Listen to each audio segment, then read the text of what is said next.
नमस्कार. ध्येय UPSC MPSC या युट्यूब चॅनलवर मी आतिश शिंगे सर्वांचं सहर्ष स्वागत करतो. आताच्या लेक्चरमध्ये आपण जीवशास्त्रामधील पुढील टॉपिक म्हणजे मानवी पचन संस्था. आजच्या टॉपिकमध्ये आपण काय पाहणार आहोत तर आजच्या टॉपिकमध्ये आपण मानवी पचन संस्था हा टॉपिक आपण अनालिसिस करणार आहोत. ठीक आहे. मला वाटतं आपण बायोलॉजीचं जीवशास्त्रात आता ते 4थं लेक्चर आहे. याच्या आधी आपण जीवशास्त्राची ओळख सांगण्यासंदर्भात एक लेक्चर दिलं होतं की जीवशास्त्रामध्ये नेमकं कोणकोणत्या गोष्टीचा अभ्यास करायचा असतो तो सांगण्यासाठी आपण एक लेक्चर तयार केलं होतं. ठीक आहे. त्याचं इंट्रोडक्शनचं लेक्चर होतं. त्यानंतर आपण पेशी आणि पेशीचं वर्किंग कसं होतं आणि पेशीचं कार्य कसं चालतं हे दुसऱ्या लेक्चरमध्ये आपण अनालिसिस केलं होतं. त्यानंतर आता तिसरं लेक्चर होतं. तिसऱ्या लेक्चरमध्ये आपण ऊतीची निर्मिती कशी होते, ऊती म्हणजे नेमकं काय, तर ऊतीची व्याख्या आपण सांगितलेली की एक सारखे काम करणाऱ्या एका पेशीचा किंवा अनेक पेशींचा जर समूह असेल तर त्याला ऊती म्हणतात. ठीक आहे. मग त्यामध्ये आपण प्राणी ऊती पाहिलं होतं, वनस्पती ऊती पाहिलं होतं. प्राणी ऊती दोन प्रकारच्या असतात. एक विभाज्य ऊती असते आणि पुन्हा स्थायी ऊती असते.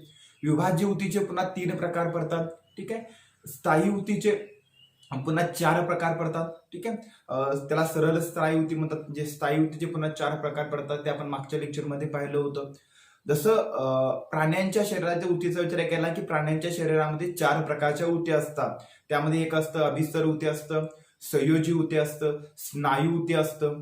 ठीक आहे. आणि स्नायू ऊतीनंतर मग चेता ऊती असतं. अशा 4 प्रकारच्या ऊती मानवी शरीरामध्ये पाहायला मिळतात. ठीक आहे. त्यामध्ये अभिस्तर ऊतीचे पुन्हा 6 प्रकार पडतात. ठीक आहे. त्यानंतर दुसऱ्या पार्ट मध्ये आपण पाहिलं होतं स्नायू ऊतीचे पुन्हा 2 भाग पडतात, संयोजी ऊतीचे पुन्हा 6 पार्ट पडतात. ठीक आहे. आणि चेता ऊतीचे 2 गोष्टी, एक मेंदू आणि दुसरं मज्जारज्जू. ठीक आहे. एवढ्या गोष्टी आपण मागच्या लेक्चरमध्ये अनालिसिस केलं होतं की ऊती म्हणजे काय आणि ऊतीच्या प्रकाराचे डेफिनेशन पाहिल्या होत्या. मला वाटतं ते लेक्चर तुमच्या प्रीसाठी जर खूपच महत्वाचं आहे.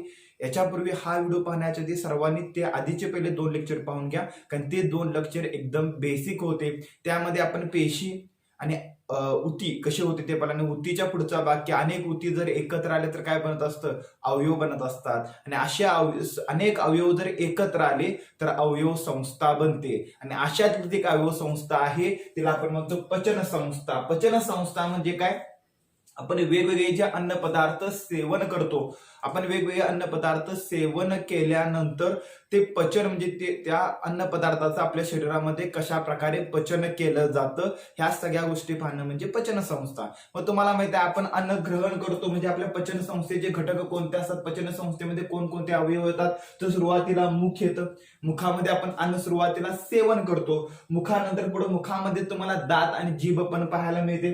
त्यानंतर पुन्हा तुम्हाला लाळ ग्रंथी पाहायला मिळते. लाळ ग्रंथीनंतर ते अन्ननलिका. बघा, मुख हा एक अवयव झाला, जीभ हा एक अवयव झाला, दाते एक अवयव झाले, लाळ ग्रंथी ही एक ग्रंथी झाली, अन्ननलिका हा एक अवयव झाला.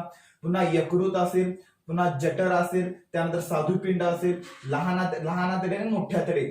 ठीक आहे. एवढे काय असतात, हे पचन संस्थेचे वेगवेगळे ऑर्गॅन्स किंवा वेगवेगळे आपण अवयव म्हणतो. ठीक आहे. आणि ह्या सर्व अवयवांचं एकत्रितपणे काय बनते, पचन संस्था बनते. आणि या पचन संस्थेचं काम काय असतं की आपण जे अन्न पदार्थ सेवन करतो, सेवन केलेल्या अन्न पदार्थाचं शोषण करून त्याचं ऊर्जेमध्ये रूपांतर करायचं आणि जी एक्स्ट्रा ऊर्जा त्याची शरीरामध्ये साठवून ठेवायचं काम कोण करत असतं, तर ही पचन संस्था करत असते. आताच्या लेक्चरमध्ये आपण असंच पाहणार आहे. तुम्हाला मी आरोग्यशास्त्रामध्ये सांगितलं होतं की पचन संस्था, श्वसन संस्था, ठीक आहे, त्यानंतर रक्ताभिसरण संस्था, ठीक आहे, त्यानंतर प्रजनन संस्था, ठीक आहे, त्यानंतर उत्सर्जन संस्था.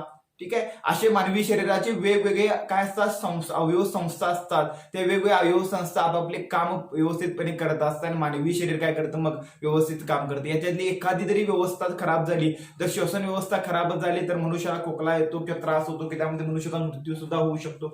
पचन संस्था खराब झाली तर मनुष्याला एनर्जी मिळू शकत नाही. एनर्जी मिळू शकत नसल्यामुळे ते मनुष्य टप्प्याटप्प्याने वीक होतो आणि वीक झाला की काही वेळानं त्याचा मृत्यू सुद्धा होऊ शकतो काही दिवसानंतर. ठीक आहे. पचन संस्थेमध्ये बिघाड झाला तर त्याला कालावधी जास्त लागतो, म्हणजे लगेच ते काय मृत्यू होत नाही. मात्र श्वसन संस्थेमध्ये बिघाड झाला लगेच मृत्यू होऊ शकतो. पण पचन संस्थेमध्ये पण काही गोष्टी लगेच मृत्यू होऊ शकतो. पण पचन संस्थेमध्ये बिघाड झाला तर व्यक्तीचा लगेच मृत्यू होत नाही, ते आपण लगेच बरं करू शकतो. मग पचन संस्थेमध्ये कोणते बिघाड होतात, काय होतात ते आपण आजच्या लेक्चरमध्ये पाहणार आहोत. म्हणजे आत्ताच्या लेक्चरमध्ये आपण नेमकं काय काय पाहणार आहोत तर आताच्या लेक्चरमध्ये आपण पाहणार आहोत ही पचन संस्था आहे. ह्या पचन संस्थेचे कोणकोणते घटक आहेत, ठीक आहे. मग पचन संस्थेचे घटक कोण असतात, तर बघा पहिला पॉईंट काय की पचन संस्थेचे घटक कोणते आहेत. जेव्हा तुम्ही पचन संस्थेचा अभ्यास करता तर पचन संस्थेची सुरुवात होते ते मुखापासून सुरुवात होते. मुख म्हणजे आपलं तोंड, ठीक आहे. मुखापासून काय होत असते, पचन संस्थेची सुरुवात होत असते. या मुखामध्ये तुम्हाला कोणकोणत्या गोष्टी पाहायला मिळतात, तर मुखामध्ये तुम्हाला 3 प्रमुख गोष्टी पाहायला मिळतात. एक असतं मुखामध्ये दात सुद्धा असतात, ठीक आहे. म्हणजे सुरुवातीला आपल्याला दात आपले पाहायचे असतात की कसे दात असतात, कोणत्या प्रकारचे असतात. ह्यामध्ये तुम्हाला जीभ पण पाहायला मिळते आणि तिसरी गोष्ट मध्ये यामध्ये तुम्हाला ग्रंथी पण पाहायला मिळतात. 3 प्रकारच्या ग्रंथी तुम्हाला मुखामध्ये पाहायला मिळतात, ठीक आहे. हे आपण सुरुवातीला पाहणार आहोत. त्यानंतर दुसऱ्या पार्ट मध्ये येतं की मनुष्याचा दुसरा पार्ट म्हणजे त्याला आपण घसा म्हणतो किंवा त्याला ग्रसनी म्हणतात. घसा अथवा ग्रसनी, ठीक आहे. घसा किंवा ग्रसनी हे आपलं दुसरा पार्ट येतो, ठीक आहे. मुखनलिकेचा दुसरा पार्ट म्हणजे घसा हा इथं, ठीक आहे. घसा म्हणजे काय नंतर आपण अनालिसिस करणार आहोत. त्यानंतर तिसरा पार्ट येतो त्याला त्या तिसऱ्या पार्टला म्हणतात अन्ननलिका. अन्ननलिका, ठीक आहे. अन्ननलिका किंवा तिलाच काय म्हणतात ग्रसिका सुद्धा म्हटलं जातं. ग्रसिका, अन्ननलिका किंवा ग्रसिका. त्यानंतर पुढच्या पार्ट मध्ये येतं जठर, ठीक आहे. जठर नंतर पुढे येतं लहानातडे, ठीक आहे. आणि लहान येतं मोठ्या तडे, ठीक आहे. मोठ्या तडे. ह्या लहान आतड्याला उपयोग करण्यात 2 प्रकारच्या काय ग्रंथी सुद्धा मानवी शरीरामध्ये पाहायला मिळतात. एक ग्रंथी आहे यकृत आणि दुसरी ग्रंथी आहे स्वादुपिंड, ठीक आहे. एवढ्या गोष्टी आपण आताच्या लेक्चरमध्ये पाहणार आहोत की मुख म्हणजे काय, मुखामध्ये कोणकोणत्या गोष्टी पाहायला मिळतात, घसा ग्रसनी म्हणजे काय, अन्ननलिका म्हणजे नेमकं काय, जठर म्हणजे काय, जठरचं काम कसं होत असतं, लहान आतडे, मोठ्या आतडे, यकृत आणि स्वादुपिंड. हेच तुम्हाला मी मॅप मध्ये दाखवतो. सुरुवातीला मुखामध्ये दात आणि जीभ पाहायला मिळते, मग पुन्हा लाल ग्रंथी, पुन्हा अन्ननलिकेनंतर जठरनंतर लहान आतडे, मोठ्या आतड्यानंतर इथं असतं ते यकृत आणि यकृत नंतर इथं तुम्हाला पाहायला मिळते स्वादुपिंड. यकृत आणि स्वादुपिंड ह्या 2 प्रकारच्या ग्रंथी असतात. ग्रंथी या शब्दाचा अर्थ काय होतो की ज्या अवयवामधून काय होतं सतत एखादा रस बाहेर पडत असतो. जसं तुम्हाला माहित आहे यकृत मधून पित्त बाहेर पडत असतं, ठीक आहे. आणि त्याचा स्वादुपिंड मधून काय स्वादुपिंड रस त्याला म्हणतात, त्याची निर्मिती होत असते. इथं लाल ग्रंथीमध्ये लाळेची निर्मिती होत असते. म्हणजे एखाद्या पदार्थातून सतत एखादा स्त्राव जर बाहेर पडत असेल तर त्याला ग्रंथी असं म्हणतात, ठीक आहे. अशा 3 प्रकारच्या ग्रंथी सुद्धा तुम्हाला या पचन संस्थेच्या सिस्टीम मध्ये पाहायला मिळतात. ह्या 3 ग्रंथीचा पण आपण अनालिसिस करणार आहोत. हे झालं आजच्या लेक्चरमध्ये आपण कोणकोणत्या गोष्टी पाहणार आहोत, ठीक आहे. पण त्याचबरोबर आताचं लेक्चर आहे ते तुमच्या परीक्षेसाठी का महत्वाचं आहे. एक म्हणजे मानवी आरोग्यशास्त्राला आपण सुरुवात करतोय आणि मानवी आरोग्यशास्त्रामधला हा पहिला टॉपिक आहे.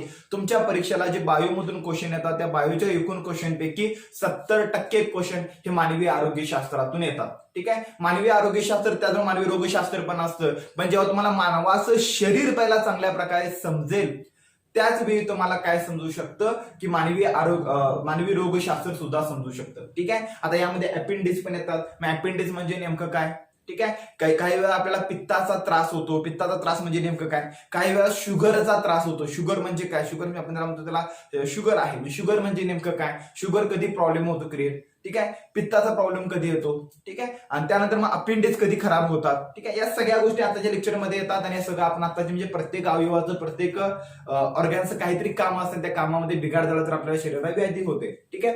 म्हणजे थोडक्यात काय आजचा लेक्चर हे तुमच्या परीक्षेसाठी तर महत्वाचंच आहे, पण त्याचबरोबर तुमच्या दैनंदिन व्यवस्थेमध्ये आपण असं अन्न सेवन करत असतो की त्याच्यामुळे आपल्या शरीराला खूप आघात होत असतात. अन्नाला आपल्या शरीराची वाढ होण्यामध्ये शरीर काय होत असतं, बारीक होत असतं. रिझन काय असतं की आपल्या शरीराची आंतरंग पचनाची जी व्यवस्था आहे ती व्यवस्था कशा पद्धतीने असतं ह्या गोष्टी आपल्याला माहित नसतात, ठीक आहे. तर आताच्या लेक्चरमध्ये आपण पूर्ण पचन संस्था, आपण कोणते अन्न खातो, ते कसं पचन होतं, त्या पचनाला किती कालावधी लागतो, तर जठरामध्ये किती काळ असतं, ते आपण जे अन्न खात असताना आपलं पोट भरलं असं आपण म्हणतो. मग पोट भरणं म्हणजे नेमकं काय, ह्या सगळ्या गोष्टी आपण आताच्या लेक्चरमध्ये पाहणार आहोत. आणि ह्या लेक्चरमध्ये तुम्हाला भरपूर नवी माहिती मिळणार आहे. तर आशा आहे की तुम्ही हे सर्वांनी हे लेक्चर तुम्ही शेवटपर्यंत पहा, कारण हे लेक्चर फक्त तुमच्या परीक्षेसाठी तर अति महत्वाचं आहे, पण त्याचबरोबर तुमच्या आरोग्याच्या दृष्टिकोनातून सुद्धा हे लेक्चर खूप महत्वाचं आहे. त्यामुळे शेवटपर्यंत पहा, यामध्ये तुम्हाला परीक्षेचे भरपूर फॅक्ट मिळणार आहेत, ठीक आहे. चला तर मग आताच्या लेक्चरला सुरुवात करूया. आताच्या लेक्चरची सुरुवात होते मुखापासून, म्हणजे आपल्या तोंडापासून, की ज्याला आपण मुख म्हणतो. मुखापासून आपल्याला काय होते, आताच्या टॉपिकची सुरुवात होते. ठीक आहे. मुखामध्ये कोणकोणत्या गोष्टी असतात, तर मुखामध्ये तुम्हाला माहित आहे सुरुवातीला दात असतात.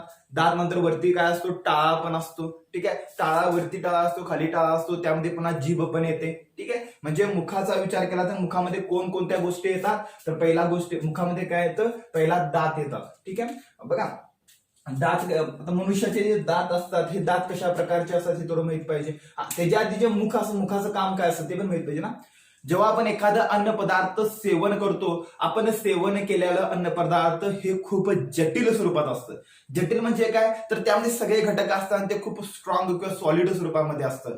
अशा विविध सॉलिड स्वरूपाचे पदार्थ आपल्या शरीरामध्ये गेले तर आपल्या शरीराचे जे ऑर्गन्स, जे अवयव असतात ते खूप नाजूक असतात, मग ते खराब होऊ शकतात. तर आपल्या तोंडाचं काम काय असतं, की आपण जे ऑर्गन्स सेवन करतो, आपण घेतलेल्या ऑर्गन्सचं काय करणं, की त्याचं बारीक बारीक भागामध्ये रूपांतर करणं आणि त्यामध्ये वेगवेगळी जे लाल ग्रंथी असते, लाल ग्रंथीमार्फत तिथं लाल सोडला जातो आणि त्या ऑर्गन्स मध्ये काय होतं, तर एक ओलसरपणा येतो आणि परिणामी ते अन्न आपल्या शरीराच्या पुढच्या भागामध्ये काय होऊ शकतं, जाऊ शकतं. ठीक आहे. म्हणजे मुखाचं काम काय, आपण जे जटिल अन्न पदार्थ घेतो हे जटिल अन्न पदार्थाचं बारीक पदार्थामध्ये रूपांतर करणं. म्हणजे या जटिल अन्न पदार्थाचं बारीक कणामध्ये रूपांतर करायचं काम कोण करतं, तर ते काम असतं कुणाचं, दातांचे. ठीक आहे. मग मानवी शरीरात दात किती असतात, तर प्रौढ मानवी शरीरामध्ये 32 दाते असतात. ठीक आहे. बघा ह्याकडे लक्षात ठेवा, प्रौढ मानवी शरीरामध्ये 32 दाते असतात. 32 दातांची 2 जोड्या असतात, वरती 16 आणि खाली 16.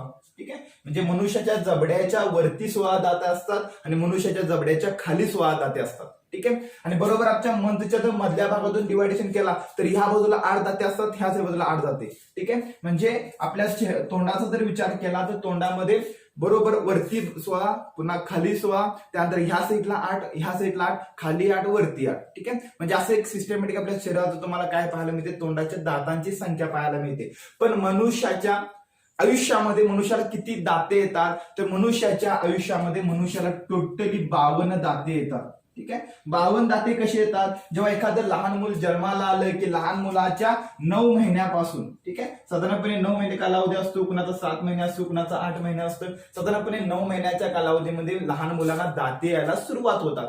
ही दाते असतात त्याला दुधाचे दात किंवा पडाशीचे दात असं म्हणतात. म्हणजे हे दाते काय होतात, हे 9 महिन्याचे असताना येतात, पण वय वर्ष 7 ते 9 वर्ष होईपर्यंत, वय वर्ष 7 ते 9 वर्ष होईपर्यंत हे दात काय होतात, हे पटाशीचे दातांमध्ये पडून जातात. ठीक आहे. हे पडून जातात आणि ह्या स्वरूपी मग कायमस्वरूपी दाते येतात. ठीक आहे. म्हणजे पडून जाणारे दात किती असतात, तर हे टोटली 20 दाते असतात. हे मनुष्याला लहानपणी येतात. ठीक आहे. त्याला दुधाचे दात सुद्धा असं म्हणतात. ठीक आहे. हे दाते सुरुवातीला येतात वय वर्ष किती, तर 9व्या महिन्याच्या नियरली ती यायला सुरुवात होतात आणि वय वर्ष 7 ते 9 9 वर्षाच्या कालावधीपर्यंत हे दाते मनुष्याच्या जबड्यामध्ये किंवा तोंडामध्ये असतात. तिथनं हे दाते पडतात. हे दाते पडून झाल्यानंतर कायमस्वरूपी दाते येतात. हे कायमस्वरूपी दाते 32 असतात. मग तुमच्या परीक्षेला विचारलं की मनुष्याच्या जबड्यामध्ये किती दाते येतात, तर एकूण 52 दाते येतात. त्यातले 32 कायमस्वरूपीचे असतात आणि 20 हे दुधाचे दात असतात, ते पडून जातात. ठीक आहे. पुन्हा हे दाते जे असतात या दातांचे पुन्हा 3-4 प्रकार तुम्हाला पाहायला मिळतात. ठीक आहे. दातांचे 3 प्रकार पाहायला मिळतात, हे तुम्हाला थोडं माहिती पाहिजे. त्यातला पहिला प्रकार असतो त्याला सुळे म्हणतात. सुळे म्हणजे काय, एखादा आपण काय केला, एखादा असा पदार्थ सेवन केला की जो काय आहे जास्त पचायला एखादा पदार्थ आपण जो खूप घट्ट आहे असा पदार्थ जर आपण घेतला तर तो ब्रेक करण्यासाठी टोकदार पार्ट, जसं तुम्ही सिंहाच्या जबड्यामध्ये विचार केला तर सिंहाच्या जबड्यामध्ये काय असतं, साईडला असे 2 मोठे दार तुम्हाला दिसतात. ठीक आहे. आणि हे काय करत असतात, आपण जर एखादा एकदम ठोस पदार्थ घेतला तर हे साईडची सुळे दात असतात, हे काय करतात, ब्रेक करायचं काम करतात. म्हणून तुम्ही जास्त जेव्हा मजबूत पदार्थ असतात तो सेवन करताना आपण एकाच साईडने खातो. ठीक आहे. जास्त मजबूत आपण पुढच्या दाताने घेतो ते एकाच साईडला घेतो. एकाच साईडला का घेतो, कारण एकाच साईडला आपले सुळे दात असतात, ते टोकदार असतात आणि ते ब्रेक करण्याची त्यांची क्षमता सर्वाधिक असते. जसं सिंहाच्या मध्ये सुद्धा तुम्हाला पाहायला मिळतं की जे जे मांसाहारी प्राणी असतात ह्यामध्ये सुळे दात खूप स्ट्रॉंग असतात. ठीक आहे. तर हे सुळे दात असतात. मनुष्याला सुद्धा असे सुळे दात किती असतात, तर 4 सुळे दात असतात. त्यानंतर मनुष्यामध्ये दाढा असतात, दाढा ठीक आहे. दाढा म्हणजे समजतं की मनुष्याच्या आतला भाग, सगळ्यांना कल्पना असेल, प्रत्येकांना आहेत. ठीक आहे. मग दाढा म्हणजे काय, मनुष्याच्या शरीराचा आतला भाग. तो काय करत असतो की तो पदार्थाचं बारीक बारीक कणामध्ये रूपांतर करायचं काम कोण करत असतं, ह्या दाढा करत असतात. टोटली 12 दाढा असतात, 6 या साईडला आणि 6 वरती आणि 6 खाली, अशा टोटली किती 12 दाढा असतात. त्या 12 दाढाचं काम काय, अन्न पदार्थाचं बारीक पदार्थामध्ये रूपांतर करणं. त्यानंतर दाढाच्या पुढे गेला तर मनुष्यामध्ये तुम्हाला पुढचं की उपदाढा पाहायला मिळतात. उपदाढा किती असतात, उपदाढा 8 असतात. ठीक आहे. उपदाढा किती असतात, उपदाढा 8 असतात. आणि पटाशीचे दात ते किती असतात, तर पटाशीचे दात हे किती 8 असतात. असं टोटली मानवी शरीरामध्ये तुम्हाला 32 काय पाहायला मिळतात, 32. पटाशीचे म्हणजे समोर दिसणारे, ज्याला आपण स्मित हास्य म्हणतो. ठीक आहे. स्मित हास्य किंवा आपण जेव्हा समोर एखादी व्यक्ती पाहिला तर ते दिसणारे दात, त्याला पटाशीचे दात असं म्हणतात, ते 8 असतात. ठीक आहे. म्हणजे टोटली किती, तर मानवी शरीरामध्ये सुये जे कठीण पदार्थ ब्रेक करायचं काम करतात ते 4 असतात. दाढा जे अन्न पदार्थ बारीक करायचे काम करतात त्यांना 12 असतात. त्या उपदाढा 8 असतात आणि पटाशीचे 8. अशी टोटली 32 दाते मानवी शरीराच्या जबड्यामध्ये असतात. ठीक आहे. हे थोडं माहिती पाहिजे. त्यानंतर पुन्हा या दातांना चमक येण्यासाठी दाताच्या वरती इनमेल नावाचा एक घटक असतो. ठीक आहे. इनमेल, ठीक आहे, हा घटक असतो. मनुष्याच्या चेहऱ्याच्या वरती इनमेल नावाचं काय असतं, एक आवरण असतं.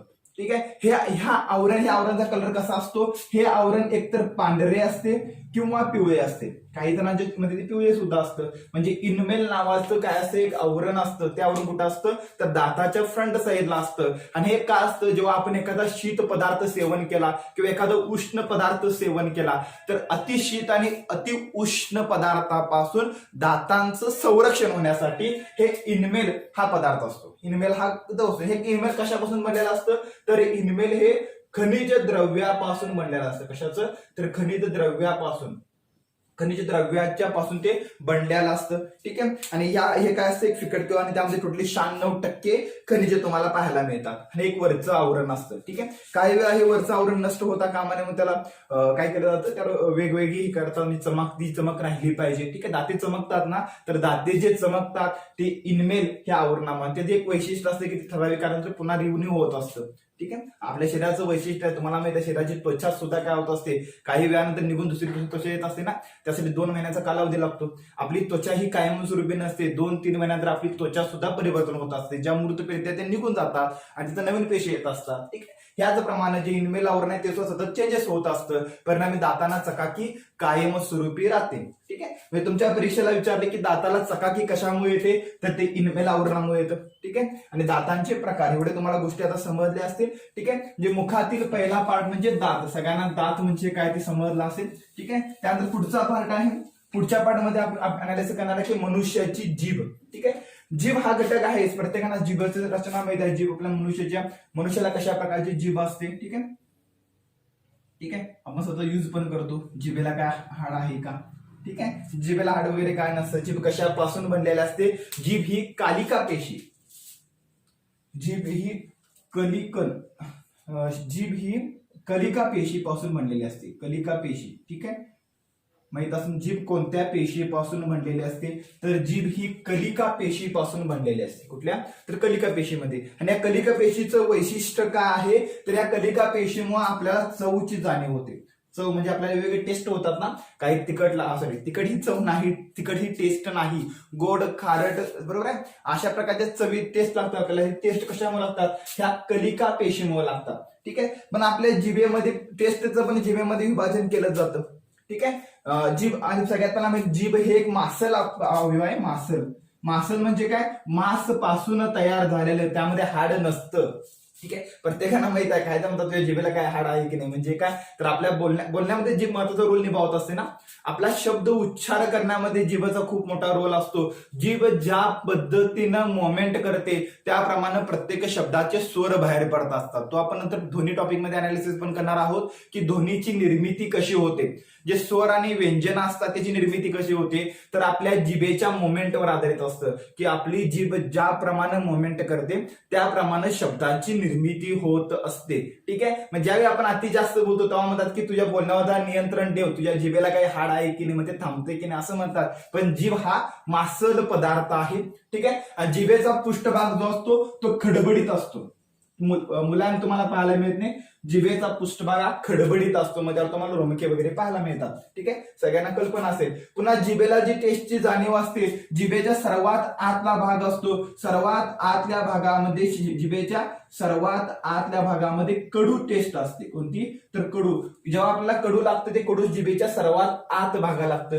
जिभेचा जो मधला भाग असतो, जिभेच्या मधल्या भागाला गोड, त्याला आपण स्वीट म्हणतो, जिभेच्या मधल्या भागामध्ये गोड जाणीव होते. त्यामुळे जेव्हा आपण एखादा गोड पदार्थ खाल्ला की आपण काय होतो की जीभ काय आपण जीभ वरती होते, म्हणजे आपल्याला ते का आवडतं, कारण आपल्या जिभेचा मधला जो भाग आहे तो गोड चवीला जाणीव देत असतो. त्यानंतर खारट पदार्थ. ठीक आहे. खारट पदार्थ डावी साईड आणि उजवी साईड ह्या पदार्थामध्ये खारट पदार्थाची चव असते. ठीक आहे. आणि फ्रंट साईड असते, फ्रंट साईडला तुम्हाला पुन्हा गोड आणि खारट. ठीक आहे. गोड आणि खारट दोन पदार्थाची चवची जाणीव असते. बघा, म्हणजे जेव्हा तुम्ही एखादा पदार्थ, जेव्हा तुम्ही एखादा आंबट पदार्थ खाल्ला तर जिभेचं मोमेंट कसं होतं, आपण वरती जीभ वाजवतो. कारण का की त्या पदार्थाची जाणीव एका विशिष्ट भागापुरतीच होत असते. कडू पदार्थ खायला त्रास होतो कारण ते सर्वात लास्टला असतात आणि त्याची जाणीव जरा काय असते, वेगळी असते. ठीक आहे. गोड पदार्थ मध्ये सेंटरला असतो, त्यामुळे तो आपल्याला जास्त चांगला वाटतो. ठीक आहे. म्हणजे जिभेला जे वेगवेगळ्या चवीची जाणीव होत असते ते जिभेमध्ये असणाऱ्या वेगवेगळ्या भागावरून. खारट चव असते ते डाव्या आणि उजव्या साईडला तुम्हाला पाहायला मिळते. गोड चव तुम्हाला जिभेच्या टोकाला आणि बरोबर मध्ये पाहायला मिळते आणि कडू चवची जाणीव सर्वात लास्टला होते. त्याचप्रमाणे तिखट, सर्वांना माहित असून दे की तिखट हा चवीचा प्रकार नाही. ठीक आहे. तिखट हा चवीचा प्रकार नाही, तो जिभेच्या केप्सिन.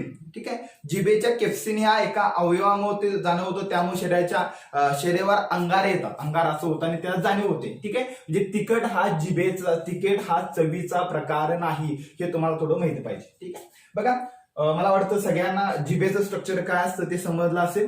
ठीक आहे. म्हणजे दोन गोष्टी झाल्या की पहिलं दात झाले, नंतर जीभ झाली, आणि तिसरी गोष्ट आहे ग्रंथी.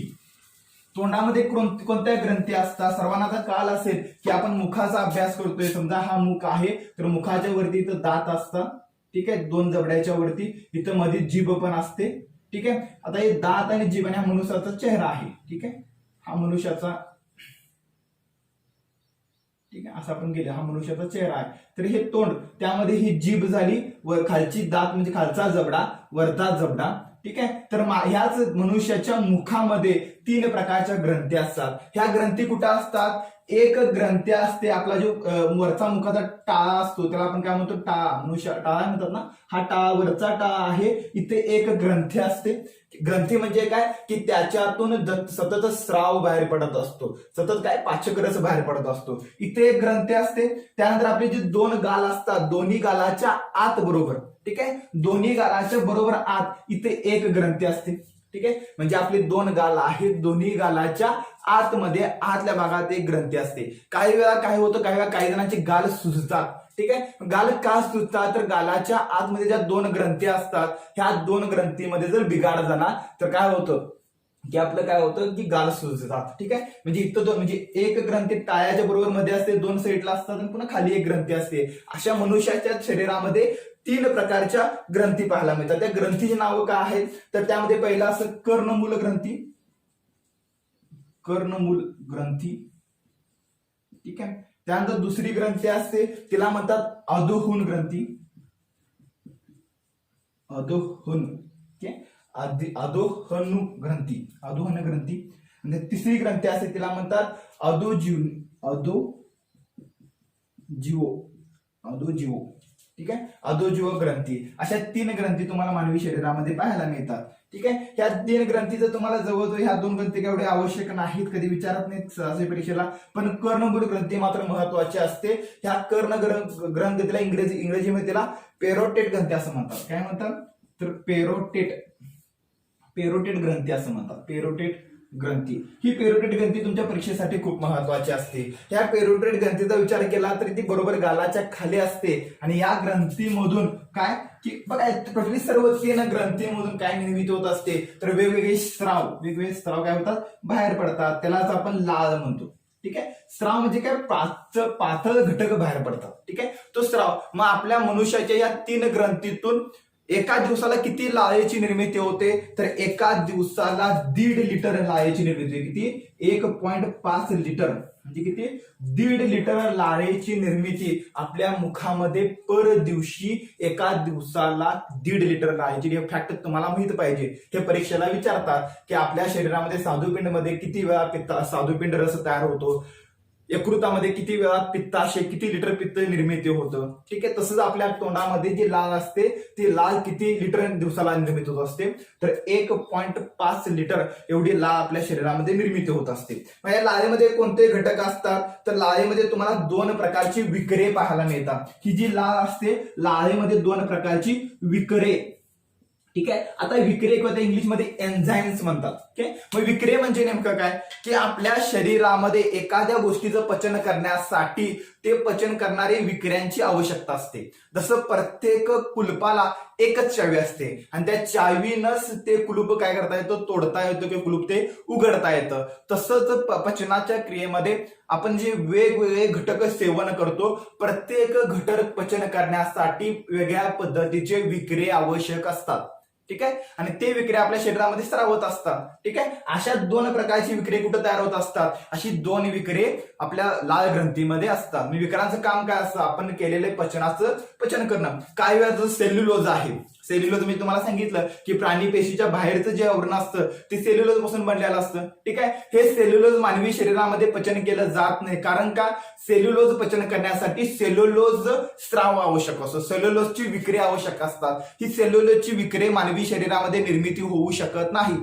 जेव्हा मनुष्य माकड होता त्या टायमाला मनुष्यामध्ये सेल्युलोज ग्रंथी होती की त्यामुळे सेल्युलोज पचवण्यासाठी आवश्यक जे पाचक रस लागतात, हे पाचक रस निर्मिती करणारी ग्रंथी मनुष्याच्या शरीरामध्ये सुरुवातीला होती. पण मनुष्यानं हळूहळू काय केलं की वेगवेगळे जे अन्न पदार्थ म्हणजे झाडाचा पाला पाचोळा तो खायचा हळूहळू त्यानं बंद केलं. आणि जेव्हा मनुष्याच्या शरीराचे वैशिष्ट्य म्हणजे काय, ज्या गोष्टीचा आपण वापर करायचा बंद करतो ती गोष्ट शरीरातून काय होते, हळूहळू लुप्त होते. आणि ती ग्रंथी सुद्धा लुप्त झाली आणि तो पाचक रस आपल्या शरीरामध्ये निर्मिती होऊ शकत नाही. याचा अर्थ सेल्युलोजचं पचन सुद्धा आपल्या शरीरामध्ये होत नाही आणि सेल्युलोज आपल्या शरीरातून तसंच बाहेर टाकले जातात. म्हणजे थोडक्यात काय, विक्रिय म्हणजे एन्झाइम्स किंवा विक्रिय म्हणजे काय, की आपण खाल्लेल्या पदार्थाचं पचन करणारे घटक. ठीक आहे, आणि जे विक्रिया आहेत त्या विक्र्यानंच त्या पदार्थाचं घटन होतं. म्हणजे प्रत्येक कुलपाला एकच चावी असते, तसे प्रत्येक अन्न घटकाला पचन करण्यासाठी वेगळं विकर आवश्यक असतं. ठीक आहे, बघा विक्रिया म्हणजे काय समजलं असेल तसं आपल्या लाळेमध्ये किती 2 प्रकारचे विक्रिया असतात. एक असतं टायलिन, एकचं नाव काय आहे टायलिन, आणि दुसरे विकर आहे त्याला म्हणतात लायसोझाईन. दुसरा असं काय त्याला म्हणतात लायसोझाईन. ठीक आहे, ही 2 प्रकारचे विक्रे मानवी शरीरामध्ये मानवी तोंडाच्या लाळेमध्ये पाहायला मिळतात. एकाचं नाव आहे टायलिन आणि दुसऱ्याचं नाव आहे लायसोसोम्स. हे 2 विक्रे. ह्या 2 विक्र्यांचं वैशिष्ट्य काय, तर हे 2 विक्रे, दोन्ही विक्रिया काय असतात, अँटीबॉडीज असतात. म्हणजे प्रतिजैविकेची निर्मिती, त्यात प्रतिजैविके असतात. प्रतिजैविके म्हणजे काय, आपल्या शरीरामध्ये जे विषारी घटक शरीरामध्ये तोंडामध्ये प्रवेश केलेला असतात, ह्याला नष्ट करायचं काम कोण करत असतं, ही विक्री करायचं काम करत असतात. पुन्हा ते पाचन करण्यासाठी त्याचं विभाजन करतात आणि पुन्हा त्याचं विभाजन झाल्यानंतर ते अन्न घटक काय करतात, सुलभ सुद्धा करतात पचनासाठी. पण ह्या 2 घटकांचं वैशिष्ट्य काय, तर अन्न पदार्थामार्फत आपल्या शरीरामध्ये जे घातक विषाणू किंवा जीवाणू गेलेत, ह्या विषाणू आणि जीवाणूंचं नष्ट करण्यासाठी प्रतिजैविके म्हणून हे काम करतात. ठीक आहे, प्रतिजैविके किंवा त्यालाच अँटीबॉडीज म्हणतात. अँटीबॉडीज म्हणजे काय, की तुम्हाला माहिती आहे सर्वजण म्हणतात की रात्री झोपताना ब्रश केला पाहिजे. पाठीमागे रिझन काय, की आपल्या शरीरामध्ये लायसोसोम्स, ह्या लायसोसोममध्ये तुम्हाला काय पाहायला मिळतं, माल्टोज शुगर सुद्धा पाहायला मिळतं. म्हणजे आपल्या शरीरामध्ये जे आपण अन्न पदार्थ सेवन करतो ह्यामध्ये माल्टोज शुगर असते किंवा त्यामध्ये शुगर किंवा ग्लुकोजचे घटक असतात. ठीक आहे, आणि आपल्या शरीराच्या लाळेमध्ये पण माल्टोज घटक असतो. काय, तर माल्टोज ही एक प्रकारची शुगर आहे किंवा एक प्रकारची साखर आहे. नंतर आपण ते पुढचा आपला जो टॉपिक आहे जीवशास्त्राचा की पोषद्रव्ये, त्यामध्ये आपण पाहणार आहे की शुगर कोणकोणत्या प्रकारचे असतात, त्यामध्ये माल्टोज सुद्धा येणार आहे. आपल्या शरीराच्या लाळेमध्ये माल्टोज ही काय असते, शुगर असते.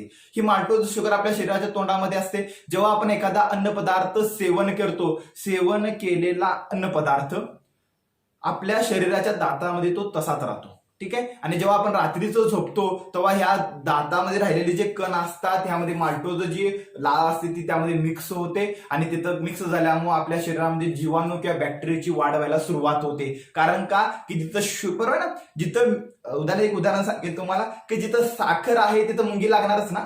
तसं आहे की आपल्या शरीरामध्ये शुगर आहे ती मुक्त दातामध्ये तशीच अडकून आहे, तर तिथं काय होतात, काय जीवाणू किंवा बॅक्टेरिया जे असतात ते तिथं काय करतात, वास्तव्य करायला सुरुवात करतात. परिणामी आपल्या दातांना काय करतात, आघात करतात. मग यासाठी काय असतं, आपल्या शरीरामध्ये राहिलेले अन्न पदार्थ निघून जाणं गरजेचं असतं. म्हणून शक्यतो रात्री आपण काय केलं पाहिजे, ब्रश केला पाहिजे, म्हणजे ते सगळे घटक बाहेर निघून जातील. ठीक आहे. तसं विचार केला तर दिवसापेक्षा रात्रीचं ब्रश खूप महत्वाचं असतं, कारण त्याच्यामुळं जे बॅक्टेरियाची निर्मिती होणार असते का रात्रीमध्ये, कारण रात्रीचं आपल्या शरीरामध्ये लाळेची निर्मिती कमी होत असते, कारण का आपण झोपलेल्या अवस्थेमध्ये असतो. मग लाळेची निर्मिती जर कमी होत असेल तर शरीरामध्ये अँटीबॉडीज सुद्धा कमी येणार, आणि शरीरामध्ये अँटीबॉडीज कमी असेल तर त्या टायमाला तोंडामध्ये आपल्या जीवाणूची जास्त निर्मिती होऊ शकतो, घातक जीवाणू आणि विषाणूची निर्मिती होऊ शकत असते. ठीक आहे. त्यामुळे पुन्हा म्हणतात की तोंडामध्ये श्वासोच्छ्वास घेतला नसला पाहिजे, नाकावाटेत घेतला पाहिजे. पण रिझन येत असतं की तोंडावाटे श्वासोच्छ्वास घेतला तर ते विषाणू किंवा हवेतील विषाणू जीवाणू आत आपल्या शरीरामध्ये जाऊ शकतात आणि ते शरीराला किंवा तोंडाला सुद्धा घात करू शकतात. ठीक आहे.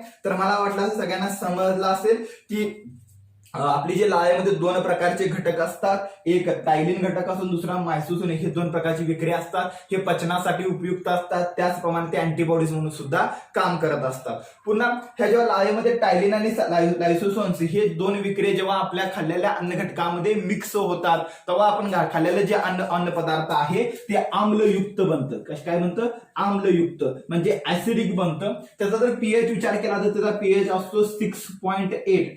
ठीक आहे. बघा 7 पीएच म्हटलं की ते न्यूट्रल उदासीन झालं, आणि 7च्या तर खाली 1 to 7 जर पीएच असेल तर त्याला ऍसिडिक म्हणतात, आणि 7 to 14 म्हणजे 7 ते 14 जर पीएच असेल तर त्याला काय म्हणतात, बेसिक म्हणतात. तर आपण जे अन्न पदार्थ सेवन करतो, सेवन केल्यानंतर टायलिन आणि लायसोसोम हे दोन विक्रिया त्यामध्ये मिक्स होतात, आणि ही विक्रिया त्यामध्ये मिक्स झाल्यानंतर काय होतं की ते अन्न आम्लयुक्त बनतं. आम्ल म्हणजे ऍसिडिक बनतं. ठीक आहे. हे सर्व त्याचा पीएच किती असतो, तर आपण अन्न पदार्थ खाल्लेले अन्न पदार्थ सेवन केलं तर त्याचा पीएच 6.8 एवढा बनतो, 6.8 बनतो. हे आकडा विसरू नका, हा खूप महत्वाचा आहे आणि हा आकडा सुद्धा महत्वाचा आहे. ठीक आहे. मला वाटतं इथं पहिला पाठ समजला असेल की आपण अन्न पदार्थ जर सेवन केलं, सेवन केलेल्या अन्न पदार्थामध्ये कोणत्या गोष्टी होतात, इथपर्यंतचा पाठ समजला असेल की मुखामध्ये काय काय होत असतं. 3 गोष्टी पाहिल्या, दात, जीभ आणि लाळ ग्रंथी. ठीक आहे. ग्रंथी 3 प्रकारचे, त्यामध्ये कोणकोणते घटक असतात. चला पुढचा पॉईंट घ्या. पुढचा पॉईंट काय येणार आहे, ठीक आहे. आता पुढचा पॉईंट घसा, की त्याला घसणी म्हणतात. दुसरा पॉईंट होता घसा किंवा घसणी.